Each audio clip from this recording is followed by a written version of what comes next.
My name is Mr. Scott. I'll be reading Chapter 3, The Hat and the Superglue, from Roald Dahl's Matilda. The following morning, just before the father left for his beastly second-hand car garage, Matilda slipped into the cloakroom and got hold of the hat he wore each day to work. She had to stand on her toes and reach up as high as she could with a walking stick in order to hook the hat off the peg, and even then she only just made it. The hat itself was one of those flat-topped pork pie jobs with a jay's feather stuck in the hatband, and Mr. Wormwood was very proud of it. He thought it gave him a rakish, daring look, especially when he wore it at an angle with his loud check jacket and green tie. Matilda, holding the hat in one hand and a thin tube of superglue in the other, proceeded to squeeze a line of glue very neatly all around the inside rim of the hat. Then she carefully hooked the hat back on the peg with a walking stick. She timed this operation very carefully, applying the glue just as her father was getting up from the breakfast table. Mr. Wormwood didn't notice anything when he put the hat on, but when he arrived at the garage, he couldn't get it off.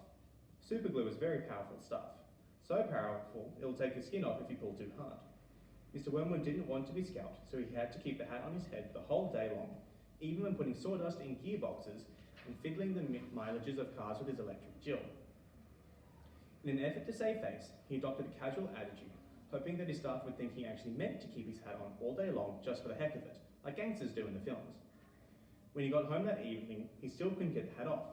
"Don't be silly," his wife said. "Come here, I'll take it off for you." She gave the hat a sharp yank. Mr. Wormwood let out a yell that rattled the window panes. "Ow!" he screamed. "Don't do that. Let go. Take half the skin off my forehead." Matilda, nestling in her usual chair, was watching this performance over the rim of her book with some interest. "What's the matter, Daddy?" she said.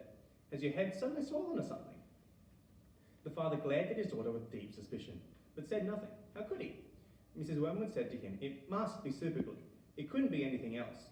That'll teach you to go playing around with nasty stuff like that. I expect you were trying to stick another feather in your hat." "I haven't touched the flaming stuff," Mr. Wormwood shouted. He turned and looked at Matilda, who looked back at him with large, innocent brown eyes. Mrs. Wormwood said to him, "You should read the label on the tube before you start messing with dangerous products. Always follow the instructions on the label." "What in heaven's name are you talking about, you stupid witch?" Mr. Wormwood shouted, clutching the brim of his hat to stop anyone trying to pull it off again. "Do you think I'm so stupid I'd glue this thing to my head on purpose?" Matilda said, "There's a boy down the road who got some superglue on his finger without knowing it." Then he put his finger to his nose. Mr. Wormwood jumped. "What happened to him?" he spluttered. "The finger got stuck inside his nose," Matilda said, "and he had to go around that for a week. People kept saying to him, 'Stop picking your nose,' and he couldn't do anything about it. He looked an awful fool." "Serve him right," Mrs. Wormwood said. "He shouldn't have put his finger up there in the first place. It's a nasty habit. If all children had superglue put on their fingers, they'd soon stop doing it." Matilda said, "Grown-ups do it too, Mummy. I saw you doing it yesterday in the kitchen." "That's quite enough from you," Mrs. Wormwood said, turning pink. Mr. Wormwood had to keep his hat on all through supper in front of the television. He looked ridiculous and he stayed very silent. When he went up to bed, he tried again to get the thing off, and so did his wife, but it wouldn't budge. "How am I going to have my shower?" he demanded. "You'll just have to do without it, won't you?" his wife told him.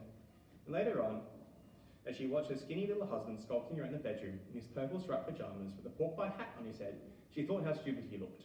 Hardly the kind of man a wife dreams about, she told herself. Mr. Wormwood discovered that the worst thing about having a permanent hat on his head was having to sleep in it. It was impossible to lie comfortably on the pillow. "Now do stop fussing around," his wife said to him after he had been tossing around for turning about an hour. "I expect it'll be loose by the morning, and then it'll slip off easily." But it wasn't loose by the morning, and it wouldn't slip off. So Mrs. Wormwood took a pair of scissors and cut the thing off his head, bit by bit, first the top and then the brim. Where the inner band had stuck to the hair all around the sides and back, she had to chop the hair off right to the skin so that he finished up with a bald white ring around his hat, like some sort of monk. And in the front, where the band had struck directly to the bare skin, there remained a whole lot of small patches of brown leathery stuff that no amount of washing could get off. At breakfast, Matilda said to him, "You must try to get those bits off your forehead, Daddy.